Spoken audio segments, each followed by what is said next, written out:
Hindi po ako galit sa mga taong nagko-question, nagko-comment. Yes, you're right. Tama po kayo guys. You hear the side of my story. So, thank you po sa lahat ng mga nag-subscribe to those nag-stand out doon sa second video ko. Oh, may part 3, girl! Nasaan ka? Hi guys, good morning. Ay, good noon pala. Kasi it's my lunch time. So, para iwas. Iwas po aksidente. Sabi nyo, don't vlog while you're driving. Tama po kayo. I'm on the road kasi all the time. So, pagising mo ng umaga, 7 o'clock, I have to leave 7:30 para na to shoot my customers early. Then, I'm driving from the morning up to late in the afternoon. So, I'm on the road. Yun po ang trabaho ko. Nasa car ako parati. My car is my office. Minsan wala na pong oras when you went home, time for dinner. So pagod ka na, just wanna relax and just wanna go to bed and browse your phone and do something. Wala ka nang gana gumawa ng kahit na ano. Yeah, so I'm not upset sa mga taong nagko-comment, you know. I really appreciate you guys coming to my channel. You know, get in the conversation. Hindi po ako galit sa mga taong nagko-question, nagko-comment. Yes, you're right. Tama po kayo guys. You hear the side of my story. So when I started blogging, when I open up my story to the world, sabi ko, you know, I can get a lot of backlash and a lot of bashers. That's part of it. So hindi pa ako galit. So yeah, if you don't like what I'm vlogging, yeah, wag ka mag-subscribe. Yan lang po yun. It's not for you. Go, you know, browse somewhere else, you know. I'm not forcing you. Ay, patay. Thank you po sa lahat ng mga nag-subscribe, to those who really watch my video. Maybe you just watch 30 seconds. Who knows? You don't know the real story. Yeah, so you can judge me, you know. You can judge me. I don't care. You know, it doesn't make you better, to be honest. Yeah, my 16-minute, 20-minute video, you know, you hear it from me, you did not hear the other side. Tama po kayo doon, you're correct. But here's a question, nag-stand out doon sa second video ko. Oh, may part 3, girl! Nasaan ka? Okay, I said the girl. Ah, gosh, you want part 3. Sorry. Hindi. You know what? I don't have a lot of Filipino friends in the US. You know why? Chismosa sila. Pakialamera.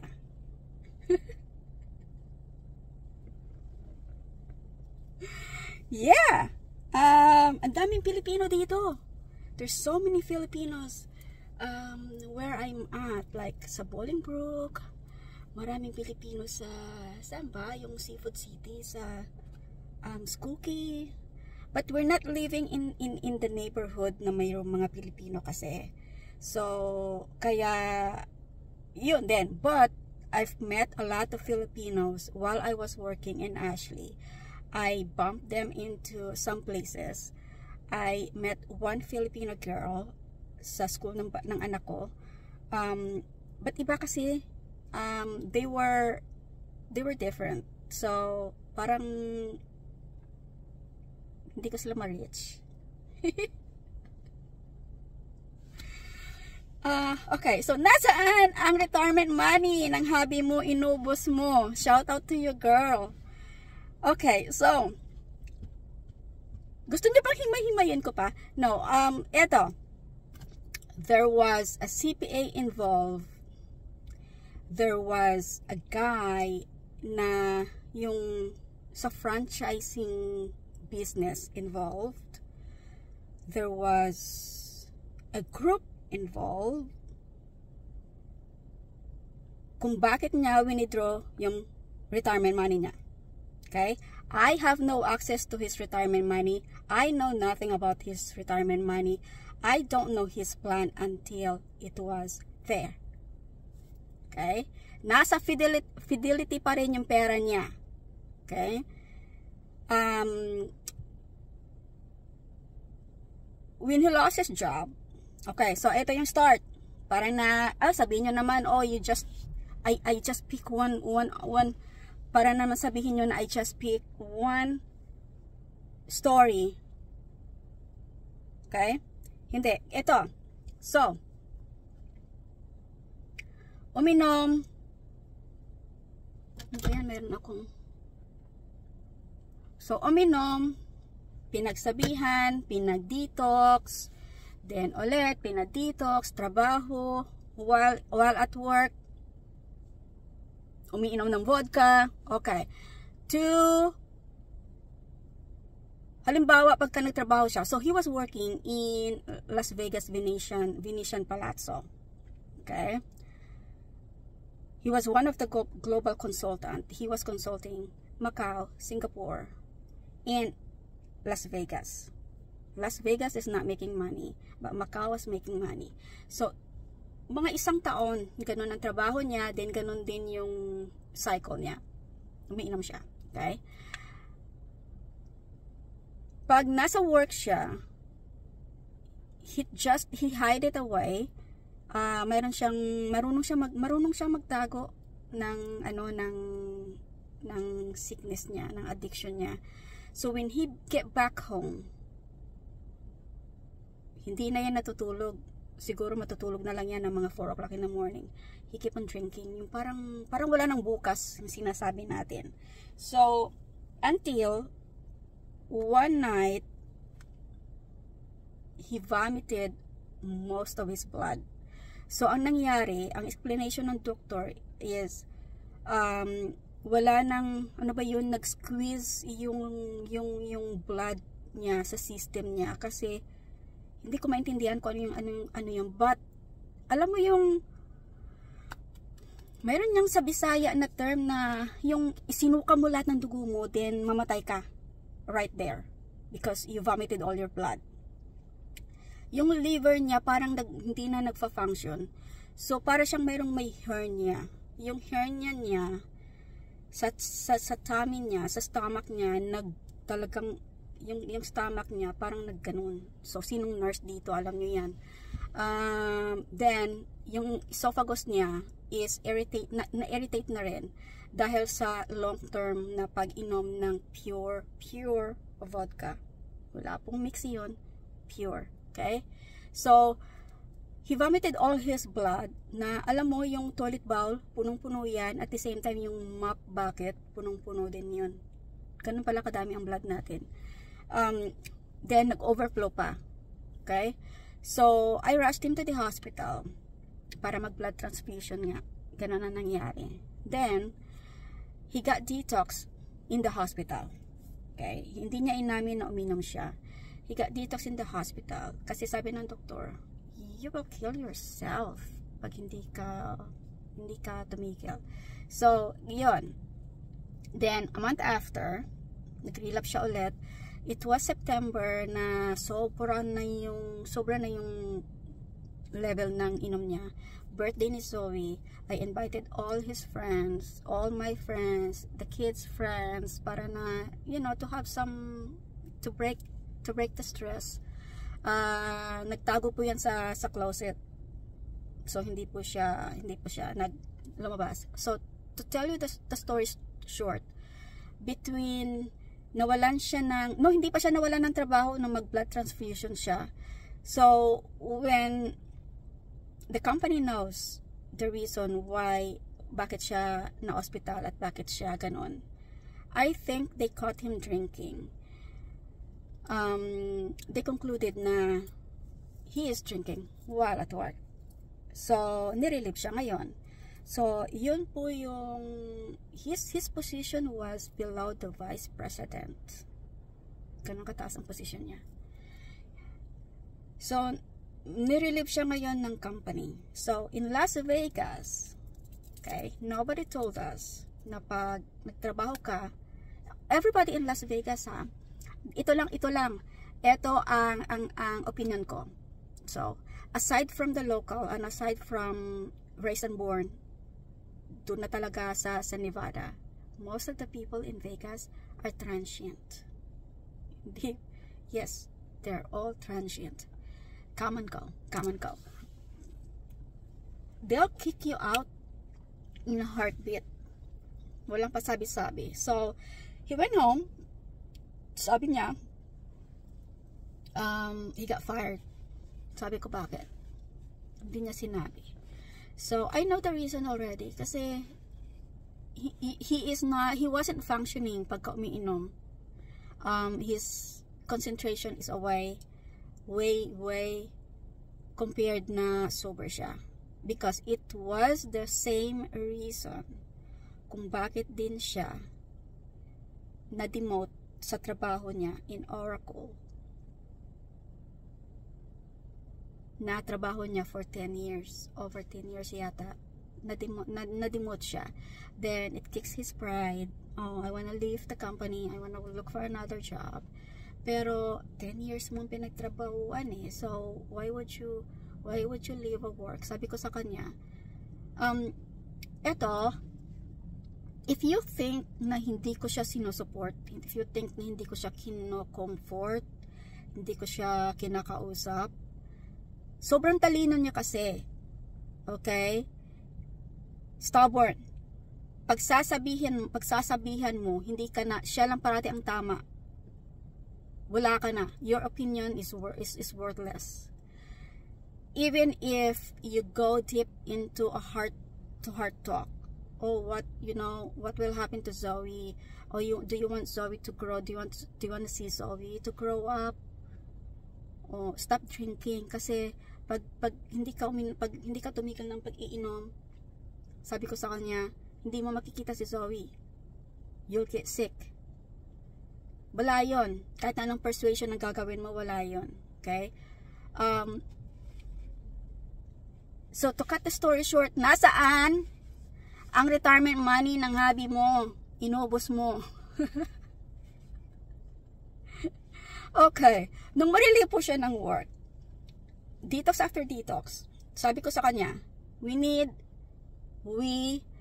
to downsize. Kasi meron kaming, ang dami naming gamit, ang dami ang bahay. We need to downsize. And we have to work for plan B. Sabi ko sa kanya, ang plan B was to go back to the Philippines. Doon na kami sa Pilipinas maninirahan. He agreed to it. 99%. Everybody was excited. The kids was excited. I was so excited. But there was 1% hanging sa desisyon. Sabi niya, no. What about your green card? Sabi ko, forget the green card kasi magpupurgod tayo sa Pilipinas. No, we can survive in the Philippines. Kasi pag ibenta namin yung bahay, we will get some money. Plus, yung pera na binayad sa kanya ng Vegas. Sobrang-sobra na pag i-convert mo into a Philippine money.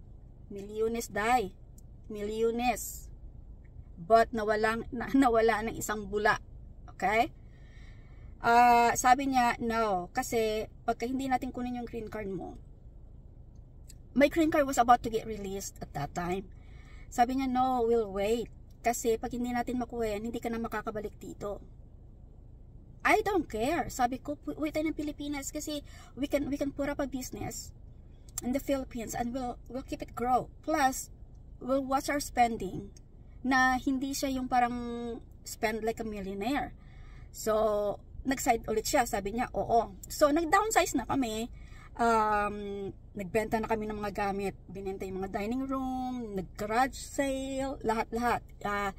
Nag-contact na kami ng container para napaglagyan kasi he has a lot of books and he has furnitures that he loved. Sabi ko, yung furniture, pwede naman bilhin natin yan. But there's some history and sentimentals sa mga furnitures niya.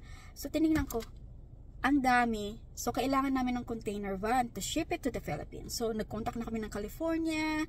Then, we had a dog, Mellow. Nag-contact na rin kami ng vet, kung magkano ang babayaran just to ship Mellow. So, we tally all the expenses already. Okay? Then, passport namin, mag-expire. We went to California para na mag-renew ng passport. Okay? Okay. So, while waiting for the passport, yung company na nag-fire sa kanya, they gave him like parang yung counseling how to recover and how to find a new job. Ano bang tawag doon? Yung parang training, hindi ko alam, parang free siya na ino-offer sa kanila. This is where the franchising and the business comes in. So hindi lang siya yung parang it's a trap sa akin, ha. It's a trap kasi they will teach you, you know, how to navigate na walang trabaho, then how to revive yourself slowly, and how to be your own boss. Yun po pala yung goal ng group na yun. And he kept on attending on the sessions. Parang pabalik-balik kami on the sessions. They were being talked to. Until on the finale, one of this franchise guy comes in and I was able to sit down kasi in-invite ang mga asawa. Okay? And he said, "You're a veteran.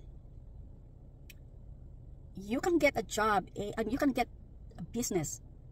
Any businesses you want in this world."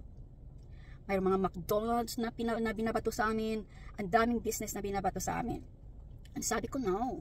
Kasi yung goal is, no, you don't need to have millions of money para na magkaroon ka ng business. That's how Vegas boom. That's how Vegas, you know, started. Ang daming businesses popping up in Vegas. Kasi sila yung taong nagmumold sa lahat ng potential, you know. So yun, hindi ko alam yung one-on-one talk nila, hindi ko alam kung ano ang process na pinag-usapan nila, but I was there during the last day kasi in-invite kami. We had like some snacks and all of that. While on those times, okay guys, kahit na may trabaho siya, those who are friends in Facebook back then, nakikita niya akong gumagawa ako ng soap, bibenta ako sa mga craft shows, I'm selling everything. I'm selling in eBay. 2015, I was selling in eBay. I was buying and sell. Kasi, uso dito pala yung garage sales. Pagka nag-garage sales sila, ang dami mga knickknacks na I can see a potential to have a profit. Na yung parang bilhin mo siya ng $5, you sell it into 20, 25. You know, you do the process. You post it, you list it, you name it, you rate it. You get some money. So, 2015 pala, nag-eBay na ako. Then, arriving in Vegas, it's all sunny 365 days. Walang winter. Ang ganda ng climate. I have all my time after I drop off my children. Si Zoe lang kasama ko. So, nag-garage sale kami ni Zoe. And we buy jewelries. Mayroon kasi mga jewelry. Pagka you know how to spot, sometimes sa garage sale, you can find a real gold. So, mga silver, kahit nga anong mga knickknacks, kasi ayaw ko na malalaking item na ang dami ko inventory. Mostly mga bag, mga branded. So, I buy and I sell. Okay? During those times. May trabaho pa siya. I keep doing it on a cycle na mayroon kang some source of income. Then, I got into a soap making. Then, my soap making got successful. And I was into it. I liked it.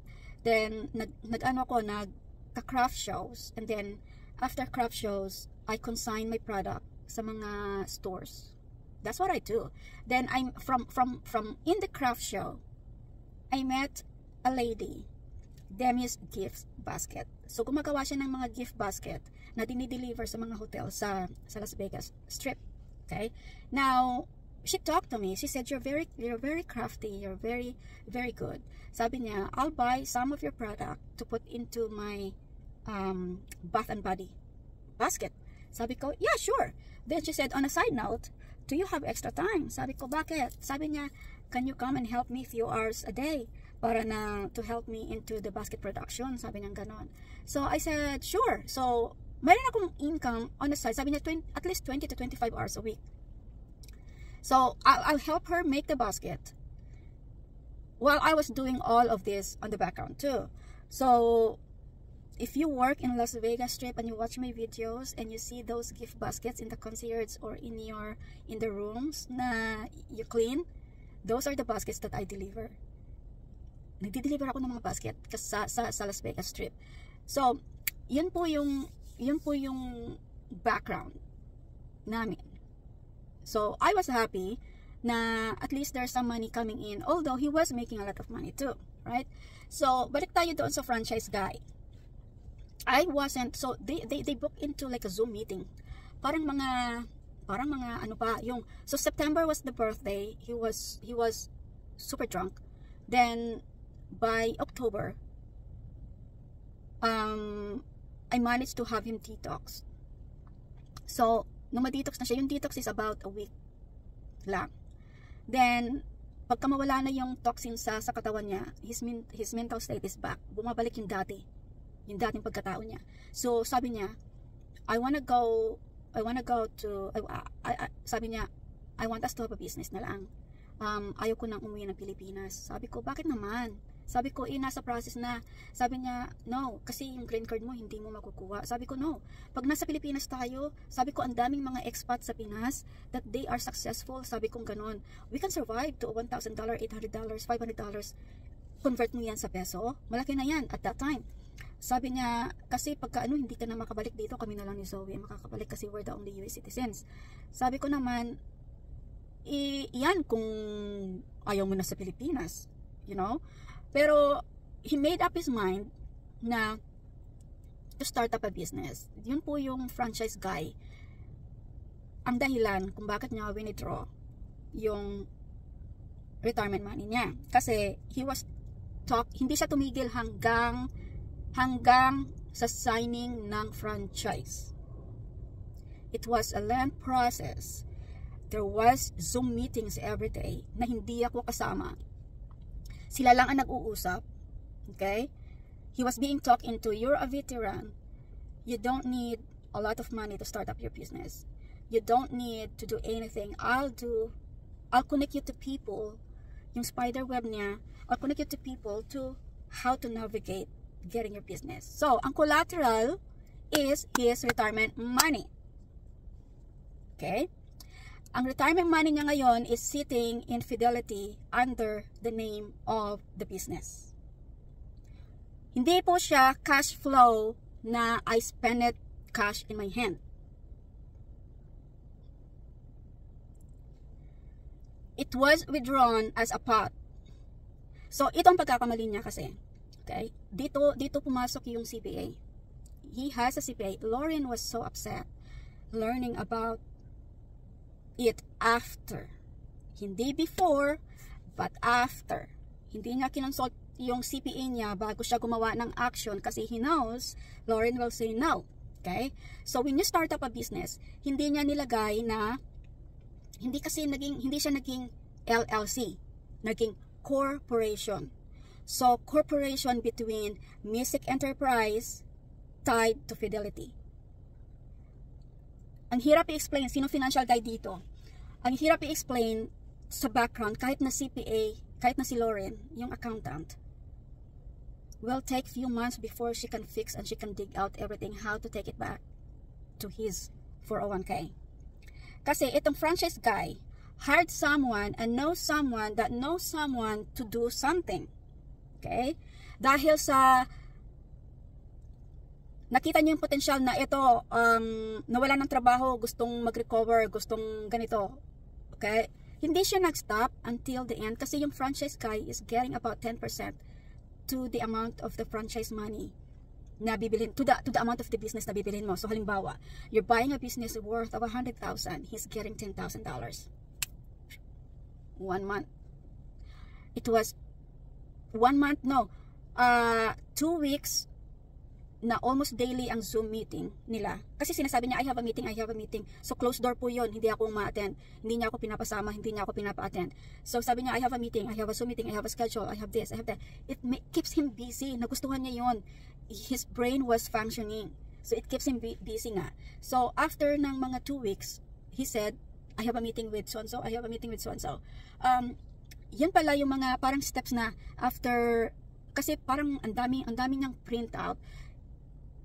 he has papers na pinull out from his VA record na hindi niya kinuha.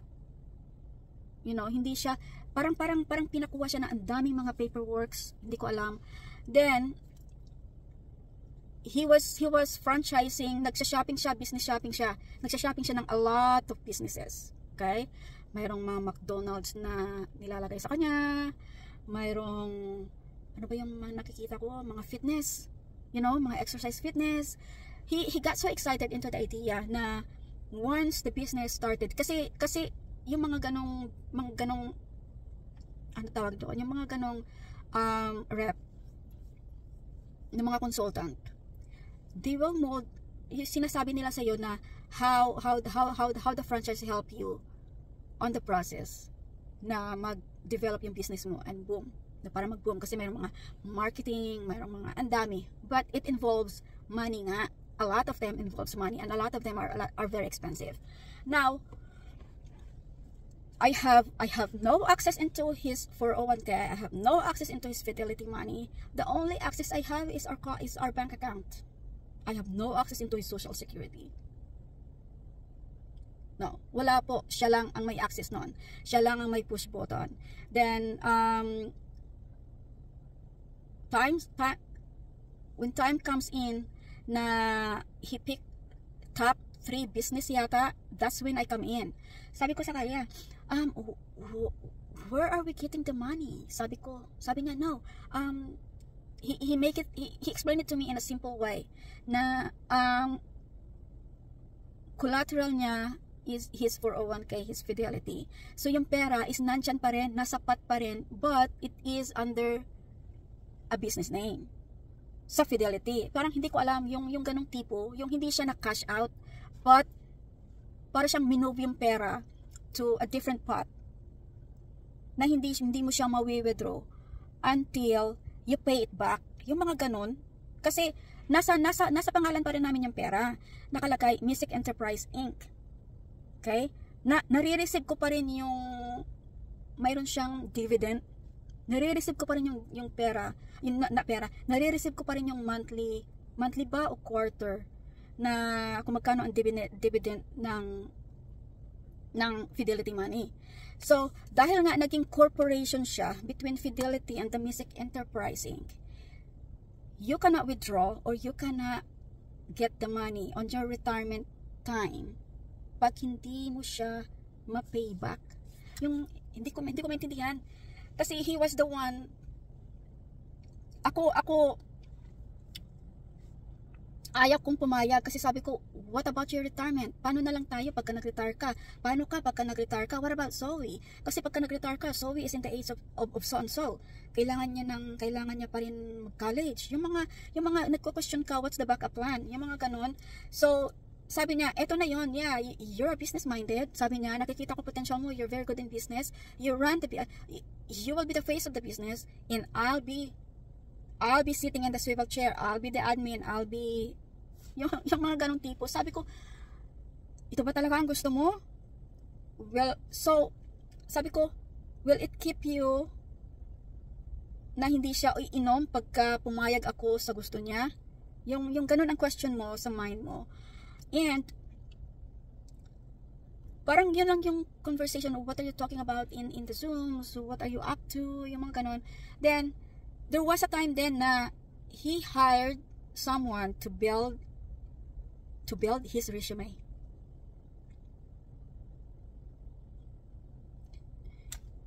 Lahat tayo pwedeng gumawa ng resume, but he hired someone to build his resume and he paid $3,000. Asan ko, nasa na yung resume mo? It's online. Yung parang digital. Sabi ko, that's the same resume you had in your LinkedIn.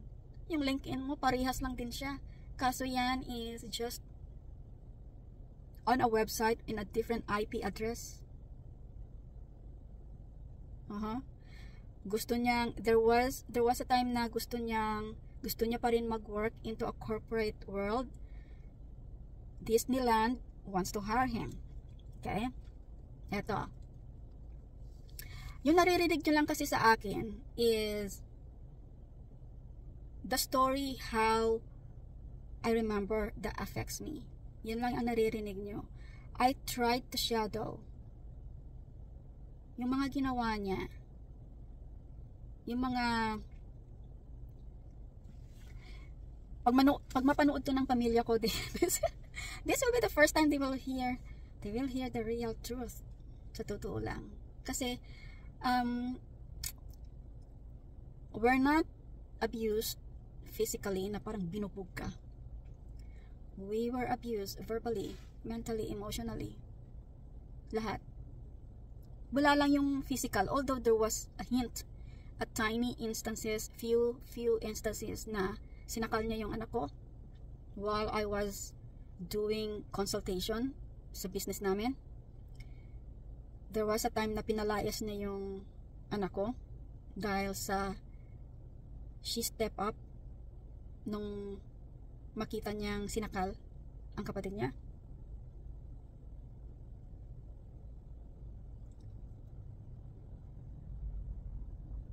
My children keep it secret to me kasi ayaw nilang mag-break yung marriage. I tried to shadow the bad happenings, yung sobrang na-trauma ako. I tried not to remember those. I blocked them. I blocked my emotions kasi na-trauma ako eh. Okay? There was a time na he got paid nung finire siya ng company ng Venetian. He got fired. He got paid a lot of money.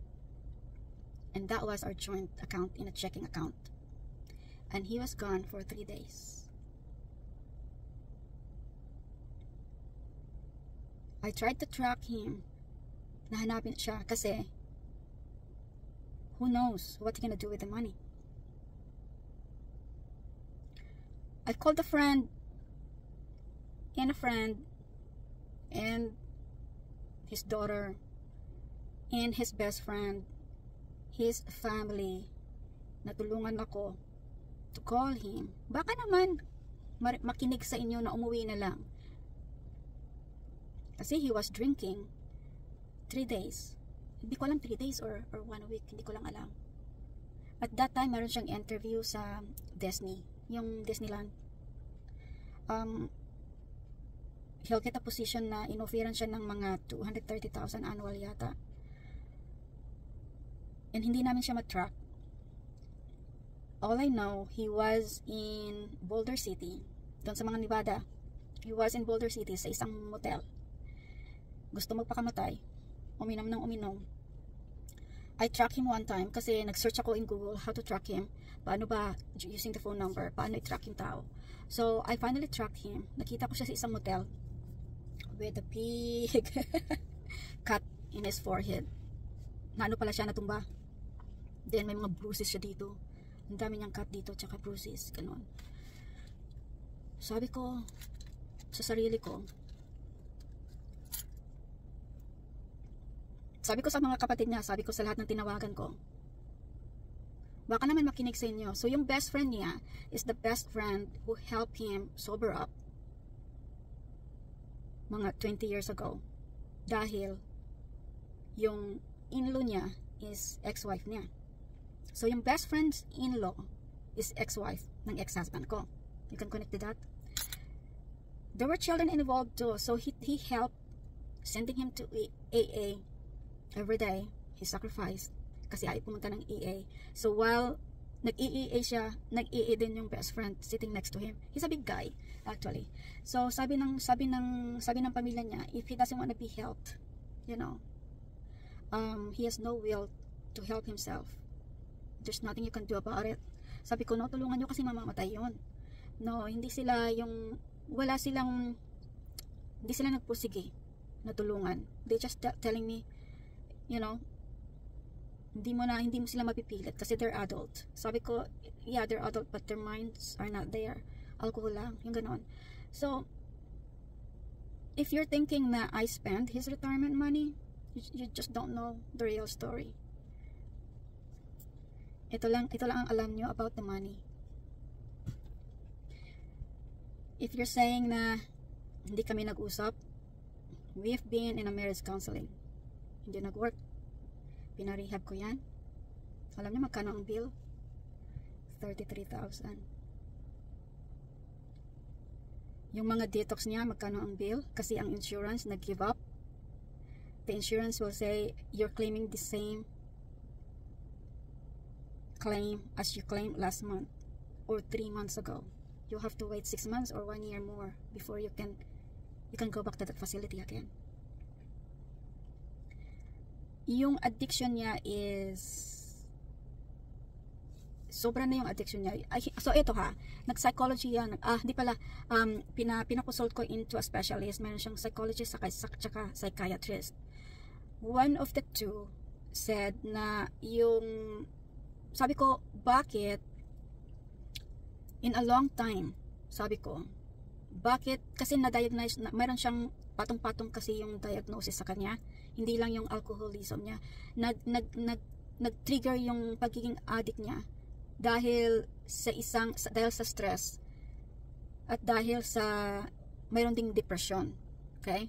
So sabi ko, bakit ngayon lang siya, yung parang mayroon siyang ADD, hindi ko alam ano yung sabi. So sabi ko, bakit ngayon lang yan nag-trigger at hindi nung kabataan niya?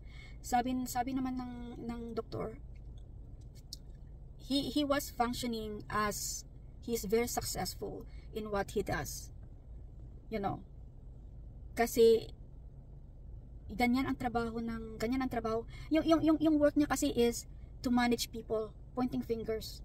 You do this, you do this, you do that, you come to me, you report it, you bring it to me, you do this and you bring it back to me, you do that and you bring it back to me. Ganun ang trabaho niya. So hindi siya yung parang siya ang gumagawa ng, halimbawa, magluluto. Ito example lang ha. Magluluto. Hindi siya yung nagkakat ng vegetable, hindi siya yung namalingki, hindi siya yung naggisa o nag-follow ng recipe. Hindi po siya. Ang ginawa niya, kumain lang. So, all the background prior kumain, hindi niya yun magagawa in reality.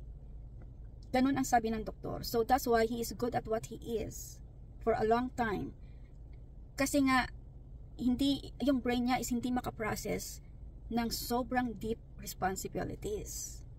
So nung binigyan siya ng sobrang load ng responsibility, na wala siyang outlet, na wala siyang taong pagsabihan na you do this for me, you do that for me, you gather this, put it in one folder and you bring it to me. Wala siyang ganon. While when he was in Oracle, spider web niya, ang dami. Ganon. So, yeah. Girl, yung retirement money niya, nasa Fidelity.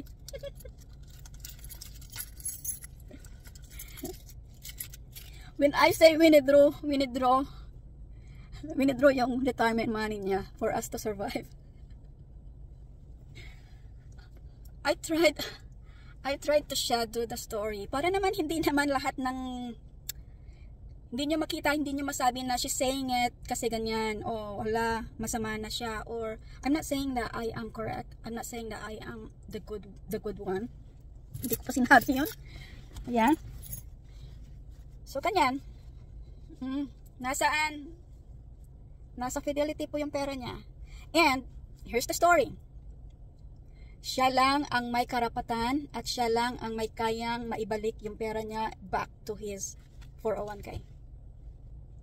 Wala akong button doon. Wala akong access. Wala akong say. Wala ako. What I did was to support him and tried my best na hindi kami maging homeless and we will survive. Yun lang ang ginawa ko. It's, you know, you're not in my shoes. Ito yun na, analogy ko lang to. Ang dami mga social experiment na they're palaboy, they're very poor, they have nothing to eat, and they're asking for something to eat, something to drink, some money to spare. Bakit kamo ang nagbibigay is the poorest one? Bakit kamo ang nagbibigay ng pagkain ay yung tao ding walang makain. You know why? They know how to be in their shoes. They felt it. They know how hard it is. So, if you're not in my shoes,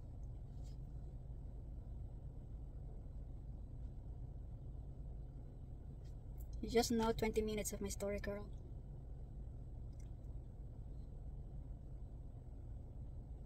And I hope you keep watching.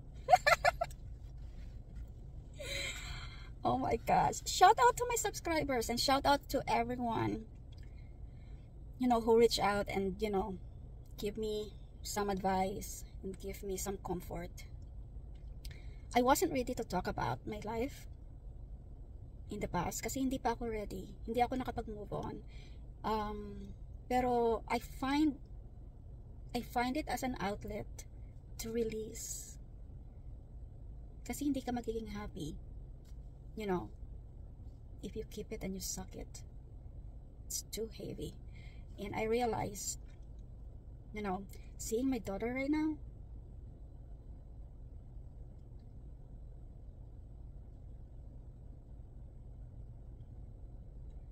so she is on a deep medication. Twice a day po siya nagtitake ng medication. Siya po yung sinakal. At siya din po yung hinihila yung paa sa kama.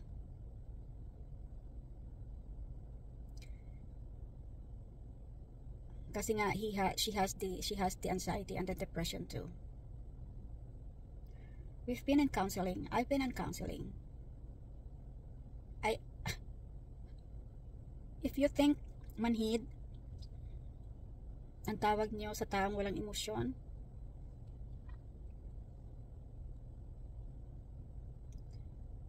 I cried to myself in the dark, girl. Wala akong mapagsabihan. I can talk to my mom, but all they can say is, you know, something na just to keep strong. Ganun lang. But pag wala ka kasi sa situation, you know, not yung nakikita ng tao is yung, oh, she's doing well, nakaka-survive, kumakain, tumatawa, nag-i-smile, nagpo-post, there's a picture I can see, ganon. But once the closed doors, doon na po yung reality happened. Ang hirap i-explain sa mga taong hindi alam kasi you're not in my shoes, you did not experience what I experienced. The trauma that my children had, my trauma is not yours. So for you to say na green card lang ang habol ko, girl, I give up my dreams, I give up my work, I leave my country, I leave my family. Dahil nga minahal ko siya, nagpunta ako dito, kasama ko siya. I asked him to live in the Philippines. He can't give up his career, he can't give up his family, he can't give up his lifestyle. He cannot give up Chicago City kasi he's a city guy. But I did. Kung hindi dahil sa kanya, hindi kami nakapunta dito. Tama po kayo doon. But hindi ko po yun hiningi. If you want, we can change our shoes. Ikaw dito, ako dyan. Ang tagal na namin umuwi ng Pilipinas. Kung hindi lang dahil kay Zoe. Kasi by law, hindi ko siya pwedeng iuwi na walang court order na papayag ng tatay na dadalhin ko siya pauwi ng Pilipinas. Makukulong ako. Abduction. Hindi ko nga siya maitawid ng Canada eh. Gusto kong pumisita sa tita ko. Hindi ko siya maitawid ng Canada. Hindi ko rin siya, hindi din, pagka nag-move ako in a different state, kailangan may agreement. Kasi by law dito, pag divorce kayo, at hiwalay kayo, you can't be living apart within 30 miles yata, 50 miles radius to each other. Kailangan ng court order. Ganon. Gusto ko na umuwi ng Pilipinas. Mas masaya sa Pilipinas actually. Kahit na mahirap. I can plan my own malunggay. I can eat the daing, the sapsap. I missed it.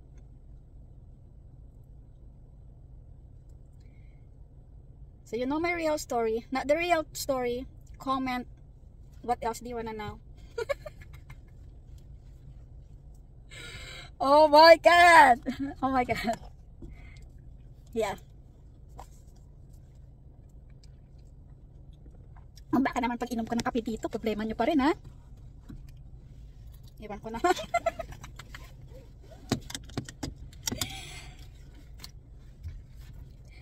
Thank you po sa lahat ng mga nag-subscribe. Thank you po doon sa lahat na nag-comment. I read all your comments actually. Some of your comments are gone. Bakit nyo dinilit? I want it back. Yeah, so I'm on my way back. Punta tayo ng isang customer ko. I'll see you next time. Bye!